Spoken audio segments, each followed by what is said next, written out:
അയർലൻഡിലുള്ള മിക്കവാറും എല്ലാ മലയാളികളും ഒരു വീട് മേടിക്കുന്ന ഒരു സ്വപ്നം യാഥാർത്ഥ്യമാക്കുന്ന സമയത്ത് പുതിയ വീട് മേടിക്കണോ പഴയ വീട് മേടിക്കണോ ഇത് എപ്പോഴും ഒരു കൺഫ്യൂഷൻ ആണ്. ഇപ്പൊ നമ്മുടെ കൂടെ ഉള്ളത് എബിൻ ആൻഡ് ഫാമിലിയാണ്. നമുക്ക് ആദ്യം അവരെ പരിചയപ്പെടാം. എന്നിട്ട് ഇവര് മേടിച്ചത് പുതിയതാണോ പഴയതാണോ ഏത് മേടിച്ചത് ആയിക്കോട്ടെ, എന്തുകൊണ്ട് ഈ പർട്ടിക്കുലർ വീട് മേടിച്ചു, പിന്നെ ഈ വീട് എന്തെല്ലാം കാര്യങ്ങൾ ഇവർ ചെയ്തിട്ടുണ്ട്, ഇങ്ങനത്തെ ഒരു ഫുൾ ഹോം ടൂർ വീഡിയോ ആണ് നമ്മൾ ഇന്ന് ചെയ്യാനായിട്ട് പോകുന്നത്. So welcome to Irish mind Ebin and family. So Ebin നാട്ടിൽ എവിടെയാണ്? നാട്ടിലെ തൊടുപുഴയിലാണ്.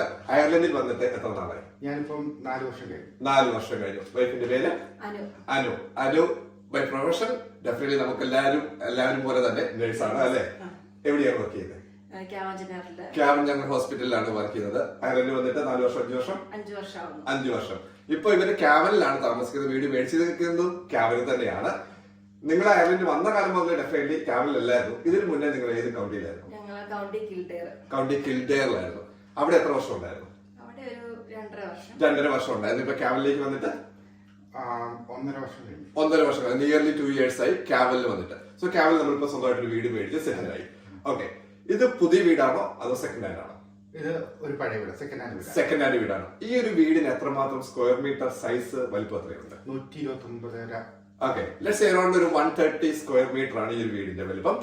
ഓക്കെ, ഈ ഒരു ഏരിയയില് ബ്രാൻഡ് ന്യൂ വീടുകൾ ഇപ്പോൾ പണികൾ നടക്കുന്നുണ്ടോ, അല്ലെങ്കിൽ എന്താണ് ഇവിടുത്തെ ഒരു സിനാരിയോ? ഞാൻ ക്യാവനിൽ കുറച്ച് മാറി ഡെവലപ്മെന്റിലാണ്. ഇവിടെ ഇപ്പൊ പുതിയ ഡെവലപ്മെന്റ് ഒന്നും ഇല്ല. ക്യാവൻ ടൗണിൽ ഡെവലപ്മെന്റ് വരുന്നുണ്ട്. ഓക്കെ, ഈ ഒരു സെയിം സൈസ് ഓഫ് ഹൗസ് ഒരു പുതിയതുകൊണ്ട് പഴയതും നമുക്ക് മാർക്കറ്റിൽ കറന്റ് ഒരു കേസിൽ അവൈലബിൾ ആണ്. ഇതുപോലെ എല്ലാ കൗണ്ടികളിലും ടൗണുകളിലും ഇതൊക്കെ തന്നെയായിരിക്കും സംഭവിക്കുന്നത്. സോ ഈ ഒരു വീട് താങ്കൾ പറയേണ്ട ബില്ലിംഗ് ആണോ എന്ന് എനിക്കറിയില്ല. സെക്കൻഡ് ഹാൻഡ് വീടാണ്. എത്ര യൂറോയ്ക്കാണ് നമ്മൾ ഇത് മേടിച്ചത്? ഇത് 2.40. ഓക്കെ, 2,40,000 ഒരു സെക്കൻഡ് ഹാൻഡ് വീട് ഈ ഒരു 130 സ്ക്വയർ മീറ്ററിന്റെ ഈ ഒരു വീട് സ്വന്തമാക്കിയത്. എനിക്ക് അറിയാം. ഫോർ എക്സാമ്പിൾ, ഞാൻ തന്നെ ഇപ്പൊ താമസിക്കുന്നത് ക്യാബലിലാണ്. അപ്പൊ നമുക്ക് ഇവിടുത്തെ മാർക്കറ്റ് റേറ്റ് കാര്യങ്ങളൊക്കെ അറിയാം. ഈ ഒരു 130 സ്ക്വയർ മീറ്റർ ഉള്ള വലിപ്പമുള്ള വീടുകൾ പണിയുന്നത് വളരെ കുറവാണ് ഈ ഒരു സാഹചര്യത്തിൽ. അത് ക്യാബിന് മാത്രമല്ല എവിടെയാണെങ്കിലും. അപ്പൊ ഈ ഒരു സെയിം സൈസിലേക്ക് വരുമ്പോഴത്തേക്കും മിനിമം ഒരു 1 ലക്ഷം യൂറോയും കൂടെ അഡീഷണൽ ആയിട്ട് കൊടുക്കേണ്ടതായിട്ട് വരും. അതായത് സെക്കൻഡ് ഹാൻഡ് വീടും ന്യൂ ഹൗസും തമ്മിലുള്ള വ്യത്യാസം റഫ്ലി ഒരു 1 ലക്ഷം യൂറോയുടെ വ്യത്യാസമായിരിക്കും വരുന്നത്. ശരിയാണോ? ഓക്കെ, അപ്പൊ അങ്ങനെയാണെന്നുണ്ടെങ്കിൽ എന്തുകൊണ്ടാണ് നിങ്ങൾ സെക്കൻഡ് ഹാൻഡിലേക്ക് പോയത്? ഈ പ്രൈസ് ആണോ ഒരു റീസൺ? പ്രൈസ് മാത്രമല്ല, ഞാൻ പോയിട്ട് പുതിയ വരുന്ന ഡെവലപ്മെന്റിലെ വീടുകളൊക്കെ ഞാൻ പോയി കണ്ടിരുന്നു. നമുക്ക് സ്പേസും ഒരു വലിയ പ്രശ്നം തന്നെയാണ്. വെച്ചാൽ ഞാനൊരു റെന്റഡ് ഹൗസിൽ താമസിക്കുന്നു. ഫ്രണ്ട്സിന്റെ ഹൗസുകൾ നമ്മൾ പോയി കാണുന്നുണ്ട്. അതും പുതിയ ഡെവലപ്മെന്റ് വന്നത് കണ്ടതിന് ഒരു ബെഡ് ഇട്ട് കഴിഞ്ഞ് കഴിഞ്ഞാൽ ആക്ച്വലി സൈസ് കൊണ്ട് വലുതായതുകൊണ്ട് തന്നെ മൂവ് ചെയ്യാനുള്ളൊരു ഭയങ്കരമായിട്ടുള്ള ബുദ്ധിമുട്ടുണ്ടായിരുന്നു. ഈ വീട് വന്ന് കണ്ട് ഇതിന്റെ ഇനീഷ്യലി നമുക്ക് അത്ര പുറത്തുനിന്ന് അത്ര അട്രാക്റ്റീവ് ആയിരുന്നില്ല. പക്ഷെ അകത്ത് കയറി ബെഡ്റൂമുകളും അതിന്റെ സൈസുകളും എല്ലാം കണ്ടു കഴിഞ്ഞപ്പോഴത്തേക്കും ഇത് ഭയങ്കരമായിട്ട് ഇഷ്ടപ്പെട്ടു. അങ്ങനെയാണ്. അതായത് സ്പേസ് ആണ് മേജർ ആയിട്ടുള്ള റീസൺ. ഇപ്പൊ അങ്ങനെ പറയുമ്പോഴത്തേക്ക് ആൾക്കാർ പറയും പുതിയ വീട്ടിൽ പോയി 1 ലക്ഷം രൂപ കൂടുതൽ കൊടുത്താലും ഹീറ്റിംഗ് സിസ്റ്റം കാര്യങ്ങളൊക്കെ എയർ റേറ്റഡ് ആയിരിക്കും, മച്ച് ബെറ്റർ ലിവിംഗ് ആയിരിക്കും ഇന്റീരിയറിൽ. ഇങ്ങനത്തെ കാര്യങ്ങളൊക്കെ ആൾക്കാർ അതിന്റെ ഒരു പോസിറ്റീവായിട്ട് പറയാറുണ്ട്. അപ്പൊ അവർ സ്പേസിനെ കോംപ്രമൈസ് ചെയ്ത് ഹീറ്റിംഗ് ബെറ്റർ ഒരു ഓപ്ഷനിലേക്ക് പോകും. പക്ഷെ എന്നാലും ഒരു 1 ലക്ഷം യൂറോ കൂടുതൽ കൊടുത്താലും നമുക്കറിയാം ഫസ്റ്റ് ടൈം സ്കീം ഇങ്ങനത്തെ പല സ്കീമുകൾ കാര്യങ്ങളൊക്കെ നമുക്ക് യൂട്ടിലൈസ് ചെയ്യാൻ പറ്റുമെങ്കിൽ മേ ബി ഒരു 30,000 യൂറോ ആയിരിക്കും അതിന് ഗവൺമെന്റ് സൈഡിൽ നമുക്ക് ഒരു പർച്ചേസ് ഒക്കെ കിട്ടുക. ബട്ട് എന്നാലും ഒരു 70,000 യൂറോയുടെ ഡിഫറൻസ് വീണ്ടും ഉണ്ട്. സോ ആ ഒരു 70,000 നമുക്ക് ഹീറ്റിംഗ് എത്ര വർഷത്തേക്ക് ഉപയോഗിക്കാൻ പറ്റും അല്ലെ?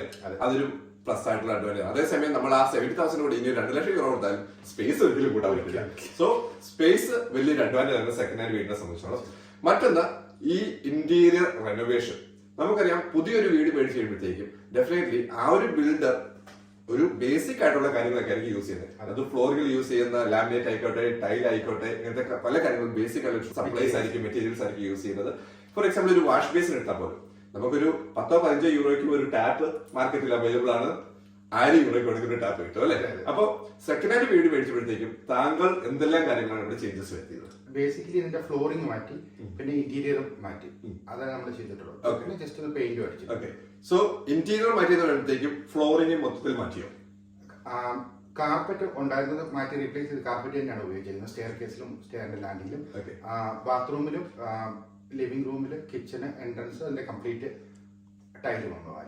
സോ നമുക്കറിയാം നമ്മളിവിടെ ടൈല് കാര്യങ്ങളൊക്കെ നിങ്ങൾ പുതിയതായിട്ട് ഇട്ടുള്ളതാണ് അല്ലെ? അത്യാവശ്യം നല്ല വലിപ്പമുള്ള ഒരു ടൈലാണ് ഇട്ടിരിക്കുന്നത്. ഈ ഒരു ടൈലിന്റെ സൈസ് എത്രയാണ് വരുന്നത്? 160/80 ഒരു ടൈലാണ്. അതേസമയം നമുക്ക് ഒരു ബ്രാൻഡ് ന്യൂ വീട് മേടിക്കുമ്പോഴത്തേക്കും ഒരു പക്ഷേ ചെറിയ ടൈലായിരിക്കും ആ ബിൽഡർ റെഡിലി അവിടെ നമുക്ക് ഇട്ട് വെച്ചിരിക്കുന്നത്. നമുക്കത് പുതിയ സാധനമാണ്, നമ്മളെ പൈസ കൊടുത്ത് മേടിച്ച വീടാണ്. അത് കുത്തിപ്പൊളിച്ചിട്ട് വീണ്ടും ചെയ്യാൻ നമുക്ക് ഫിനാൻഷ്യലി അത് നഷ്ടം ഉണ്ടാക്കുകയും ചെയ്യും. അതുപോലെ ലാൻഡിംഗ് ആണെന്നുണ്ടെങ്കിലും അത് നമ്മുടെ കാർപ്പറ്റ് കാര്യങ്ങളൊക്കെ നിങ്ങൾക്ക് ഇഷ്ടമുള്ള കളർ അല്ലെങ്കിൽ ആ ഒരു ക്വാളിറ്റി നിങ്ങൾക്ക് സെറ്റ് ചെയ്യാൻ സാധിക്കും. അതേസമയം ബിൽഡർ ആണെങ്കിൽ ചിലപ്പോൾ നമുക്കത് കിട്ടണമെന്നില്ല. ഓക്കെ, അതോടൊപ്പം നമ്മൾ ഒരുപക്ഷെ ടോപ്പ് ഫ്ലോറിൽ ഫസ്റ്റ് ഫ്ലോറിൽ ബെഡ്റൂമിൽ കാര്യങ്ങളൊക്കെ സാധാരണ വുഡൻ ഫിനിഷിംഗ് കാര്യങ്ങളൊക്കെ ആയിരിക്കും നമ്മൾ ലാമിനേറ്റ് കാര്യങ്ങളൊക്കെ ബെഡ്റൂമിലൊക്കെ ചെയ്യുന്നത്. അതും ബിൽഡർ തരുമ്പോൾ ആ ഒരു ക്വാളിറ്റിയിൽ നമുക്കറിയാം പല റേറ്റഡ് ആയിട്ടുള്ള ലാമിനേറ്റ് അവൈലബിൾ ആണ്. അതിന്റെ തിക്നെസ്സിൽ 8mm, 10mm, 12mm ഇങ്ങനെ പല ഡിഫറൻസസ് ഉണ്ട്. അതിന്റെ അണ്ടർലേയിലെ ക്വാളിറ്റിയിൽ വ്യത്യാസമുണ്ട്. ഇതൊന്നും നമ്മൾ ഒരിക്കലും അറിയാൻ പറ്റില്ല. നമ്മൾ ഫിനിഷ്ഡ് ഒരു 10 ക്യൂബ് ആയിട്ടാണ് നമുക്ക് കീ കിട്ടുന്നത്. നമുക്കൊരു ചോയ്സ് അവിടെ ഇല്ല. ഒരു കളർ ആണെങ്കിലും ക്വാളിറ്റി ആണെങ്കിൽ നമുക്ക് ചോയ്സ് ഇല്ല. അതേസമയം ഇവിടെ ഇതെല്ലാം നമുക്ക് സെക്കൻഡ് ഹാൻഡ് മേടിക്കുമ്പോൾ ഉണ്ട്. നമുക്കറിയാം നമ്മള് വീടുകൾ സ്വന്തമാക്കുന്നത് വാടകയ്ക്ക് കൊടുക്കാനാണ്. നമുക്ക് സ്വന്തമായിട്ട് നമ്മുടെ റിട്ടയർമെന്റ് വരെ ജീവിക്കാൻ പറ്റുന്നതാണ്. അപ്പൊ നമ്മുടെ പ്രിഫറൻസോട് കൂടി നമുക്ക് താമസിക്കാം. ക്വാളിറ്റി ഓഫ് ആ ഒരു മെറ്റീരിയലും ഡെഫിനറ്റ്ലി വ്യത്യാസമുണ്ട്. ഇനി ഈ ഒരു ടൈല് നമ്മൾ എവിടെ നിന്നാണ് പർച്ചേസ് ചെയ്തത്? നമ്മൾ ടൈലെക്സ് എന്ന് പറഞ്ഞിട്ട് ഡബ്ലിനിലുള്ള സ്റ്റോർ. ഓക്കെ, ടൈലെക്സിൽ നിന്നാണ് ഈ ഒരു ടൈല് കാര്യങ്ങളൊക്കെ എടുത്തിരിക്കുന്നത്. എന്തുകൊണ്ട് ടൈലെക്സ് തന്നെ നിങ്ങൾ സെലക്ട് ചെയ്തു? നമുക്കറിയാം ഈവൻ ക്യാബിനെ തന്നെ നമുക്കറിയാം ഐറിഷുകാരുടെ കടകളും കാര്യങ്ങളൊക്കെ ഉണ്ട് ടൈല് വിൽക്കുന്നത്. എന്തുകൊണ്ട് ടൈലെക്സ് നിങ്ങൾ സെലക്ട് ചെയ്തു? നമ്മുടെ വീട് കാണാൻ വന്നപ്പോൾ തൊട്ട് നമ്മുടെ എൻ്റെ ഒരു ഫ്രണ്ട് ഉണ്ട് ദീപു. പുള്ളി ഇന്റീരിയറും അങ്ങനെയുള്ള കാര്യങ്ങളിലൊക്കെ ആയിട്ട് എക്സ്പേർട്ട് ആയിരുന്നു. സോ പുള്ളിയുടെ അടുത്ത് ഞാൻ ആദ്യമേ ഈ വീട് കാണാൻ വന്നപ്പോൾ പുള്ളിനെ കൂട്ടി തന്നെയാണ് വന്നത്. സോ പുള്ളിയുടെ ഒരു സജഷൻ ആയിരുന്നു ലൈക്ക് അവിടെ പോവുക, നമുക്ക് പ്രൊഡക്റ്റ് കണ്ടു നോക്കാം, നിങ്ങൾക്ക് ഇഷ്ടപ്പെട്ട് കഴിഞ്ഞാൽ ബാക്കി കാര്യങ്ങൾ നോക്കുക എന്നുള്ളത്. സോ നമ്മളവിടെ ചെന്നു. അവിടുത്തെ പ്രൊഡക്റ്റ് അവർക്ക് നല്ലൊരു കളക്ഷൻ ഉണ്ടായിരുന്നു. ഉറപ്പായിട്ടും അതിൽ നമുക്ക് ഭയങ്കരമായിട്ട് സാറ്റിസ്ഫൈഡ് ആയിരുന്നു. അവരുടെ കളക്ഷനിൽ ഭയങ്കരമായിട്ട് ഇഷ്ടപ്പെട്ട ഒരെണ്ണം എടുത്തു. പിന്നെ അത് കഴിഞ്ഞിട്ട് അവരുടെ ഭാഗത്ത് നല്ലൊരു സർവീസ് അവർ തന്നെയാണ് നമുക്ക് ടൈല് ലേ ചെയ്ത് തന്നത്. അവരുടെ ആ ഫിനിഷിങ്ങും ഭയങ്കരമായിട്ട് സൂപ്പറായിട്ട് ചെയ്ത് വന്നിട്ടുണ്ടായിരുന്നു. അതുകൊണ്ട് തന്നെ സോ പിന്നെ ഈ ദീപു വൺ ടീം അവർ വേറെ എന്തൊക്കെ ടൈൽ അല്ലാതെ വേറെ എന്തെങ്കിലും സജഷൻ അല്ലെങ്കിൽ ഈ ഇന്റീരിയർ ഡെക്കറേഷൻ കാര്യങ്ങളൊക്കെ ആരാണ് ചെയ്യുന്നത്? ഞാൻ എന്റെ മനസ്സിൽ നമ്മുടെ വീടിനൊരു ആഗ്രഹം ഉണ്ടല്ലോ, ആ ആഗ്രഹങ്ങൾ മാത്രമേ ഞാൻ പറഞ്ഞു. അത് എങ്ങനെ വർക്ക്ഔട്ട് ചെയ്യാം, ഇതിനകത്ത് കാണുന്ന പോലെയുള്ള ഡിസൈനുകളെ കാര്യങ്ങൾ ഇതായിരിക്കും നല്ലത് എന്നുള്ള രീതിയിൽ സജഷനും അത് നമ്മളുമായിട്ടുള്ള ഒരു കോൺവെർസേഷനിലൂടെ എല്ലാം തീരാൻ അങ്ങനെയാണ് അത് വർക്ക്ഔട്ട് ആക്കിയത്. അദ്ദേഹം കോസ്റ്റ് എഫക്റ്റീവ് ആണോ? ഭയങ്കരമായിട്ട്. തീർച്ചയായിട്ടും. ഓക്കെ, നമുക്ക് ഒരു കാര്യം എനിക്ക് ഈ ഒരു ലിവിംഗ് റൂമിലേക്ക് വന്നപ്പോൾ ഇഷ്ടപ്പെട്ട ഒരു കാര്യം, ഇപ്പൊ മോസ്റ്റ് ഓഫ് ദ ഹൗസസിൽ തന്നെ നമുക്കറിയാം നമുക്ക് വോൾ പാനലിംഗ് വളരെ കോമൺ ആയിട്ട് മോസ്റ്റ് ഓഫ് ദ ഹൗസസിൽ മലയാളീസ് ചെയ്യുന്ന ഒരു സംഭവമാണ്. പക്ഷെ ഇവിടെ അതൊന്നും കാണാനായിട്ടില്ല. അതാണ് എന്നെ അട്രാക്ട് ചെയ്തത് ഫസ്റ്റ് തിങ്. ഓക്കെ, ഇതുകൊണ്ട് വോൾ പാനലിംഗ് മോശമാണോ എനിക്ക് ഇഷ്ടമല്ലെന്നോ അല്ല ഞാൻ പറഞ്ഞത്, ബട്ട് ഒരു ഡിഫറൻസ് ഇവിടെ കാണാനായിട്ട് വോൾ പാനലിംഗ് ഇവിടെ ഭയങ്കര കോമൺ ആയിട്ട് അതുകൊണ്ട് തന്നെ പാനലിംഗേ വേണ്ടെന്നുള്ളൊരു പ്ലാൻ ഉണ്ടായിരുന്നു. പിന്നെ നമ്മളിവിടെ കർട്ടന് കാര്യങ്ങളൊക്കെ കാണുന്നുണ്ട്. ഇത് എവിടെ നിന്നാണ് പർച്ചേസ് ചെയ്തത്? അത് ദീപുവിന്റെ അവരുടെ ദ ബ്ലൈൻഡ്സ് ഗാലറി എന്ന് പറഞ്ഞിട്ട് അവർ ക്യാബിൻ ബേസ് ചെയ്തിട്ടുള്ളതാണ്. അവരുടെ കമ്പനിയാണ്, അവരാണ് നമുക്ക് ചെയ്തു തന്നത്. ഓക്കെ, സോ അവർക്ക് നല്ല കളക്ഷന് കാര്യങ്ങളൊക്കെ ഉണ്ടോ? എങ്ങനെയാണ് അവരുടെ ഒരു ഡിസൈന് കാര്യങ്ങൾ അല്ലെങ്കിൽ കളർ തീമ കാര്യങ്ങൾ ലോട്ട് ഓഫ് കളക്ഷൻസ് ഉള്ള ആൾക്കാരാണോ?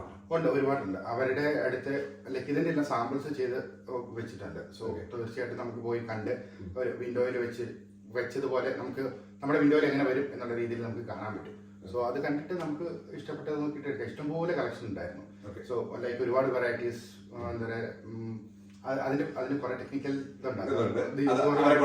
തീർച്ചയായിട്ടും. അവരുടെ കമ്പനിയുടെ പേര് ദ ബ്ലൈൻഡ്സ് ഗാലറി എന്നാണ്. അവര് ക്യാബിൻ ബേസ് ചെയ്തിട്ടാണ് അവരുടെ പ്രൊഡക്ഷൻ യൂണിറ്റ്.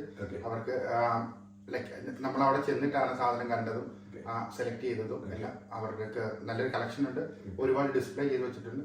സോ നമുക്ക് സെലക്ഷൻ ഭയങ്കര ഈസി ആയിരുന്നു. കസ്റ്റമർ റിലേഷൻ എങ്ങനെ ഉണ്ടാവാറ്? ഭയങ്കരമായിട്ട് ലൈക്ക് ഫോൺ വിളിച്ചു കഴിഞ്ഞാൽ ഭയങ്കര ക്വിക്ക് റെസ്പോൺസ് ആണ്. അതാണ് മെയിൻ കാര്യം. Very good. സോ അപ്പൊ നമുക്ക് ഓൾറെഡി നമ്മുടെ സ്ക്രീനിൽ നമ്മളിപ്പോ കോൺടാക്ട് ഡീറ്റെയിൽസ് കാണുന്നുണ്ട്. ഈ കോൺടാക്ട് ഡീറ്റെയിൽസിൽ നേരിട്ട് നിങ്ങൾക്ക് തന്നെ കോൺടാക്ട് ചെയ്യാവുന്നതാണ്. ഇനി മറ്റൊരു കാര്യം എനിക്ക് താങ്കളോട് ചോദിക്കാനുള്ളത്, വീട് മേടിക്കുമ്പോൾ ആദ്യം വേണ്ടത് ക്യാഷ് ആണ്. അപ്പൊ മോർഗേജ് റെഡി ക്യാഷ് ബൈ ആയിരുന്നോ മോർഗേജ് ആയിരുന്നോ? മോർഗേജ് ആണ്, ഡെഫിനറ്റ്ലി മോർഗേജ് ആണ്. സോ എങ്ങനെയാണ് നിങ്ങൾ മോർഗേജിന് വേണ്ടി അപ്ലൈ ചെയ്ത്? ഏതെങ്കിലും ബാങ്കിനെ ഡയറക്റ്റ്ലി അപ്രോച്ച് ചെയ്യുകയാണോ ചെയ്തത്, അതോ ഏതെങ്കിലും agent through broker through apply ചെയ്യുകയാണോ ചെയ്തത്? ഇനീഷ്യലി ഞാനൊരു ബാങ്കിനാണ് അപ്രോച്ച് ചെയ്തത്. ഒന്നല്ല, ബാങ്കുകളിൽ അപ്രോച്ച് ചെയ്തിരുന്നു. ഒന്ന് പ്രധാനമായിട്ട് പറഞ്ഞാൽ നമുക്കത് കമ്മ്യൂണിക്കേഷൻ ഭയങ്കര ബുദ്ധിമുട്ടായിട്ട് തോന്നി. പിന്നെ ഒരുപാട് ചോദ്യങ്ങൾ, അതിനുള്ള ഉത്തരങ്ങളൊന്നും കൃത്യമായിട്ട് എൻ്റെ അടുത്ത് ഇല്ലായിരുന്നു. അതുകൊണ്ട് ഞാനൊരു മോർഗേജ് ബ്രോക്കറുടെ അടുത്ത് പോയത്. അത് റെനി ക്യാപ്റ്റൻ QFA, റെനി നമ്മുടെ ചങ്കാണ്. അപ്പം അതെനിക്ക് അറിയായിരുന്നു റെനിയുണ്ട്. എന്നാലും നമ്മളൊരു ആദ്യത്തെ ഒരു രീതിയിൽ എന്നുള്ള രീതിയിൽ രണ്ടും നോക്കണം എന്നുള്ളത് കൊണ്ട് ആദ്യം ബാങ്കിൽ പോയി എന്നുള്ളൂ. റെനിയുടെ അടുത്താണ് പോയത്. അത് ഭയങ്കര ഭയങ്കര കംഫർട്ടബിൾ ആയിരുന്നു. Okay. See, ഞാൻ അവിടെ എടുത്തത് അവർക്കൊരു പാക്കേജ് പോലെയുണ്ട്. സോ നമ്മളത് എനിക്ക് ഭയങ്കര ഈസി ആയിരുന്നു. നമ്മളൊരു പ്രോപ്പർട്ടി കണ്ട് ഇഷ്ടപ്പെട്ടു, അതിന്റെ ഡോക്യുമെന്റ്സ് ബാക്കിയുള്ള ഡീറ്റെയിൽസും നമ്മൾ അവർക്ക് കൊടുത്തു കഴിഞ്ഞ് കഴിഞ്ഞാൽ ബാക്കി ലൈക്ക് കീ കിട്ടുന്നോണം വരെയുള്ള എല്ലാ കാര്യങ്ങളും അവർ ചെയ്തു തരും. സോളിസിറ്റർ, അതുപോലെ സ്ട്രക്ചറൽ സർവേ, ബാക്കിയുള്ള എല്ലാ ഡോക്യുമെന്റേഷൻ കാര്യങ്ങളും എല്ലാം അവർ കൃത്യമായി ഫോളോ അപ്പ് ചെയ്ത് നമുക്ക്. So as A home buyer, അതായത് ഏത് ക്യാപ്റ്റൻ ക്യൂഫെ നിങ്ങൾ റെക്കമെൻഡ് ചെയ്യുന്നോ ഇല്ലയോ അതല്ല നമ്മുടെ ചോദ്യം. നിങ്ങൾ ഡയറക്ട്ലി ബാങ്കിനെ അപ്രോച്ച് ചെയ്യുന്നേക്കാൾ ഉപരി ഏതെങ്കിലും ഒരു ഏജന്റ് ത്രൂ, ബ്രോക്കർ ത്രൂ മോർഗേജിന് അപ്ലൈ ചെയ്യുന്നതാണ് താങ്കൾ അപ്പോൾ റെക്കമെൻഡ് ചെയ്യുന്നത്? എന്നെ സംബന്ധിച്ചിടത്തോളം അത് ഭയങ്കര ഈസി ആയിരുന്നു. മെയിൻ ആയിട്ട് കമ്മ്യൂണിക്കേഷൻ. ഒന്നൊരു മലയാളി എന്നുള്ള നിലയിൽ തന്നെ നമുക്ക് സംശയങ്ങൾ ചോദിക്കാനും മറുപടി പറയുമ്പോഴത്തേക്കൊക്കെ നമുക്ക് ഓക്കെ ഇതാണ് കാര്യം എന്ന് നമുക്ക് മനസ്സിലാവും. അതുകൊണ്ട് ചിലപ്പോൾ താങ്കൾക്ക് അങ്ങനെ ഒരു എക്സ്പീരിയൻസ് ഉണ്ടോ ഇല്ലെന്ന് എനിക്കറിയില്ല. എന്നാലും പല ആൾക്കാർക്കുള്ള ഒരു പ്രോബ്ലമാണ്, നമ്മൾ മോർഗേജിനൊക്കെ അപ്ലൈ ചെയ്യുന്നതിന് മുന്നേ നമ്മുടെ ബാങ്ക് സ്റ്റേറ്റ്മെന്റ് നല്ല രീതിയിൽ സെറ്റാക്കി വെക്കണം. അതിനെ ബേസ് ചെയ്ത് കഴിഞ്ഞാൽ ചിലപ്പോൾ സം ക്രിട്ടിക്കൽ ആയിട്ടുള്ള ക്വസ്റ്റ്യൻസ് ബാങ്ക് നമ്മൾ ഡയറക്ട്ലി അപ്ലൈ ചെയ്യുമ്പോൾ നമ്മളോട് ചോദിക്കുന്നത് ഇതെന്താണ് ഈ പേയ്മെന്റ്, ഇതെന്താണ് ഈ പേയ്മെന്റ്, ആവശ്യമില്ലാത്ത പേയ്മെന്റ് അങ്ങോട്ടും ഇങ്ങോട്ടും കയറി വരുന്നു. ഫോർ എക്സാമ്പിൾ, നിങ്ങൾ ചിലപ്പോൾ നിങ്ങളുടെ ഫ്രണ്ടിന്റെ കുറച്ച് കാശ് മേടിക്കുന്നു, ചിലപ്പോൾ അതൊരു കാർ സെയിൽസ് എന്നൊക്കെ കാണിച്ചാൽ ചിലപ്പോൾ കുഴപ്പമില്ലായിരിക്കാം. അതേസമയം ഗിഫ്റ്റ് എന്നൊക്കെ പറഞ്ഞ് ഒരാവശ്യമില്ലാതെ കാണിക്കുമ്പോഴത്തേക്കും ഇതിലൊരു പ്രശ്നമാണ്. അല്ലെങ്കിൽ ഒരു എക്സ്പ്ലനേറ്ററി നോട്ട് ഇല്ലാതെ ഒരു ട്രാൻസാക്ഷൻ വന്നാൽ അതൊരു വലിയ പ്രശ്നമാണ്. പിന്നെ ചില ആൾക്കാരാണ് ചിട്ടി കാര്യങ്ങളൊക്കെ കൂടുതൽ ആൾക്കാർ ഇല്ലീഗലാണ് അതിന്റെ ചിട്ടി കാര്യങ്ങളൊക്കെ നടത്തുക എന്ന് പറയുന്നത്. എന്നാലും ഫ്രണ്ട്സിന്റെ ഇടയിൽ ഇതൊക്കെ ചെയ്യാറുണ്ട്. അപ്പൊ ഫണ്ട് ട്രാൻസ്ഫർ ചെയ്യുമ്പോൾ ചിട്ടി എമൗണ്ട് ഇതൊക്കെ വലിയ ആൻസർ ചെയ്യാൻ പറ്റാത്തൊരു ചോദ്യമാണ്. സോ ഇതൊക്കെയാണ് നമുക്ക് ബാങ്കിനോട് ഇതൊക്കെ പറയാൻ പറ്റില്ല. നമ്മുടെ മലയാളത്തിൽ നമ്മൾ പറയാറുണ്ട് വക്കീലിനോടും ഡോക്ടറോടും നുണ പറയരുതെന്ന്. അപ്പൊ എന്ന് പറഞ്ഞ പോലെ ഒരു അഡ്വൈസർ, ബ്രോക്കർ നമ്മുടെ കയ്യിൽ ഉണ്ടെങ്കിൽ ഇവരോട് പക്ഷേ സത്യങ്ങളെല്ലാം പറയാം. കാരണം അതനുസരിച്ച് അവരുടെ സൊല്യൂഷൻസ് നിങ്ങൾക്ക് പറയാൻ പറ്റും അല്ലേ. സോ ഡെഫിനറ്റ്ലി ക്യാപ്റ്റൻ ക്യൂഫയുടെ ഡീറ്റെയിൽസ് നമ്മൾ ഷെയർ ചെയ്തിട്ടുണ്ട്, ഒരു മലയാളി ആയതുകൊണ്ട് തന്നെ. എന്തുകൊണ്ട് അവരെ കോൺടാക്ട് ചെയ്യണോ ചെയ്യണ്ടോ എന്നുള്ളതല്ല, അത് നിങ്ങളുടെ പേഴ്സണൽ ചോയ്സ്. ബട്ട് ഡെഫിനറ്റ്ലി ഒരു ബ്രോക്കർ ത്രൂ പോകുന്നതായിരിക്കും ഡെഫിനറ്റ്ലി താങ്കളുടെ എക്സ്പീരിയൻസ് വെച്ച് തീർച്ചയായിട്ടും എനിക്ക് ഭയങ്കരമായിട്ട് റെക്കമെൻഡ് ചെയ്യാൻ പറ്റും. കാരണം ലൈക്ക് ഈ വീട് കിട്ടിയതിന് നല്ലൊരു ശതമാനം പുള്ളിയുടെ സപ്പോർട്ട് ഉള്ളതുകൊണ്ടാണ് മോർഗേജ് നമുക്ക് അപ്രൂവ് ആയി കിട്ടിയത്. സോ എബി, നമ്മള് പലതവണ ദീപു എന്നൊരു വ്യക്തിയെ പറ്റി ഡിസ്കസ് ചെയ്യുകയുണ്ടായി. നമുക്കറിയാം അദ്ദേഹം ഇവിടെ വന്നിട്ടുണ്ട്. അദ്ദേഹത്തെ നമുക്ക് വീഡിയോയിലേക്ക് ഇൻവൈറ്റ് ചെയ്താലോ? തീർച്ചയായിട്ടും. അതോടൊപ്പം മറ്റൊരു വ്യക്തിയെ കൂടെ നമ്മൾ ഇൻവൈറ്റ് ചെയ്യാനായിട്ട് പോകണം. രണ്ടുപേരും ഒരുമിച്ച് കൊണ്ടില്ല. രണ്ടാമത്തെ വ്യക്തി അയർലൻഡിൽ ഭയങ്കര പോപ്പുലർ ആയിട്ടുള്ള ഒരാളാണ്. അദ്ദേഹത്തെ നമുക്കൊന്ന് നേരിട്ട് കാണാം, എന്നിട്ട് പറയാം ഇദ്ദേഹം എന്താണ് ഈ വീഡിയോ വേണ്ടി ചെയ്തിട്ടുള്ളത് എന്നുള്ളത്. സോ ഇതാണ് നമ്മൾ പറഞ്ഞ രണ്ട് ആൾക്കാര്. ഒന്ന് ദീപു, രണ്ട് സാബുചേട്ടൻ. സാബുചേട്ടൻ അറിയാത്ത ആൾക്കാർ അയർലൻഡിൽ ഡെഫിനറ്റ്ലി ഒരു മലയാളികളും ഉണ്ടാവാൻ സാധ്യതയില്ല. കാരണം അത്രയ്ക്ക് നല്ല സിംഗറാണ്. നമ്മുടെ ഒരു യേശുദാസിന്റെ ഒക്കെ ലെവലിൽ നിൽക്കേണ്ട അത്രയ്ക്ക് നല്ല ബ്യൂട്ടിഫുൾ സിംഗറാണ്. അത് ചുമ്മാ കൂടിപ്പോയതൊക്കെ ഇവര് പറയും, തള്ളാന്നൊക്കെ പറയും. അത് സാബുചേട്ടന്റെ എളിമ കൊണ്ടാണ്. കാരണം സാബുചേട്ടന്റെ പാട്ട് കേട്ട ആൾക്കാർ എല്ലാവരും ഡെഫിനറ്റ്ലി ഞാൻ പറഞ്ഞത് ശരിയാണെന്നേ കമന്റ് ചെയ്യത്തുള്ളൂ. ഒരിക്കലും ഇവര് പറഞ്ഞത് ശരിയാണെന്ന് ഒരിക്കലും കമന്റ് ചെയ്യില്ല. അതെനിക്ക് കോൺഫിഡൻസോട് കൂടി പറയാൻ സാധിക്കും. നല്ല പാട്ട് തന്നെയാണ്, സൂപ്പർ പാട്ടുകാരനാണ്. ഓക്കെ, സോ സാബുചേട്ടനും ദീപു, നമുക്കറിയാം ദീപു ആണ് ഇവിടുത്തെ ഈ ഇന്റീരിയർ ഡെക്കറേഷൻ അല്ലെങ്കിൽ ആ ഒരു ഡിസൈനിങ് കാര്യങ്ങളെല്ലാം ലീഡ് ചെയ്ത ഒരാള്. നിങ്ങളെ ടൈലറ്റ്സിലേക്ക് ഇൻട്രൊഡ്യൂസ് ചെയ്ത ഒരാള്. അതുപോലെ ഈ ഇന്റീരിയർ ഡെക്കറേഷൻ കാര്യങ്ങൾ എല്ലാം ചെയ്തിരുന്നത് ദീപുവാണ് അല്ലെ. ദീപു ഇവിടെ ഫിസിക്കലി എന്നുള്ള വർക്കുകൾ ചെയ്തോ അതോ വാഗോണ്ടുള്ള ഡയലോഗുകൾ മാത്രമേ ഉണ്ടായിരുന്നു? അല്ലല്ല, ദീപു ലൈക് ഈ ടൈൽ ഇടുന്നതിന് വേണ്ടി ഇത് കാർപ്പറ്റ് ആയിരുന്നു. കാർപ്പറ്റ് പൊളിക്കുന്നത് തൊട്ട് കംപ്ലീറ്റ് വീടിന്റെ കീ അങ്ങോട്ട് കൊടുക്കുകയില്ലേ, അത് മുഴുവൻ മാറ്റേണ്ടത് മുഴുവൻ മാറ്റിക്കുന്നത് മുഴുവൻ മാറ്റിച്ച് ഇലക്ട്രീഷ്യനും അതുപോലെയുള്ള ബാക്കിയുള്ള കാര്യങ്ങളും പ്ലംബർ അതുപോലെയുള്ള എല്ലാ ആൾക്കാരുമായിട്ട് കോർഡിനേറ്റ് ചെയ്ത് കാര്യങ്ങൾ ചെയ്തത് മുഴുവൻ ഇവിടെ വന്ന് നോക്കി നിന്ന് ചെയ്തത് ഇവിടെ ആയിരുന്നു മിക്കവാറും. Very good. സാബുചേട്ടൻ എന്തൊക്കെ കോൺട്രിബ്യൂഷൻ ആണ് ഈ ഒരു വീഡിയോ വേണ്ടി ചെയ്തു കൊടുത്തിട്ടുള്ളത്? ഞാൻ മെയിനായിട്ട് ബ്ലൈൻഡ് ഞങ്ങളുടെ ഒരു ഓൺ പ്രോഡക്റ്റ് ആണ് ബ്ലൈൻഡ്. ഞാൻ സാബുചേട്ടന് ഞങ്ങളുടെ ഒരു ഇതാണ്, നിങ്ങളുടെ ഒരു സംരംഭമാണ്. ഗാലറി സാബുചേട്ടൻ ദീപിന്റെ കൂടെയുള്ള ഒരു പുതിയൊരു സംരംഭമാണ്. കഴിഞ്ഞ കുറെ നാളുകളായിട്ട് ഇവര് ക്യാമൻ അതുപോലെയുള്ള ബാക്കി കൗണ്ടറുകളെല്ലാം ബ്ലൈൻഡ് പോയി മെഷർമെന്റ് എടുത്ത്, അതായത് വിൻഡോസിന് മെഷർമെന്റ് എടുത്ത് അവർക്ക് ഇഷ്ടമുള്ള കുറെ ഒരു കാറ്റലോഗ് കാര്യങ്ങൾ കാണിച്ച് കളർ കാര്യങ്ങളെല്ലാം ക്ലയന്റ് സെലക്ട് ചെയ്ത് നിങ്ങൾ തന്നെ പോയി ഫിറ്റ് ചെയ്ത് കൊടുക്കും അല്ലെ. ഓക്കെ, ഇത് ഓൾ ഓവർ അയർലൻഡ് ചെയ്യുന്നുണ്ടോ അതോ ക്യാബൻ ആൻഡ് സറൗണ്ടിങ് കൗണ്ടീസ് മാത്രമേ ഉള്ളൂ? ഓൾ ഓവർ അയർലൻഡ് ഉണ്ട്. Very good. സോ അപ്പൊ ഇതാണ് ഈ രണ്ട് ആൾക്കാർ. അപ്പൊ നിങ്ങൾക്ക് വേണമെന്നുണ്ടെങ്കിൽ ഡയറക്ട്ലി ഇവരെ തന്നെ കോൺടാക്ട് ചെയ്യുന്നതാണ്. അപ്പൊ സാബുചേട്ട, Deepu, thank you so much for spending your time for us today. And Ebin and Anu, thank you so much for the home tour video. See you in the next video. Goodbye.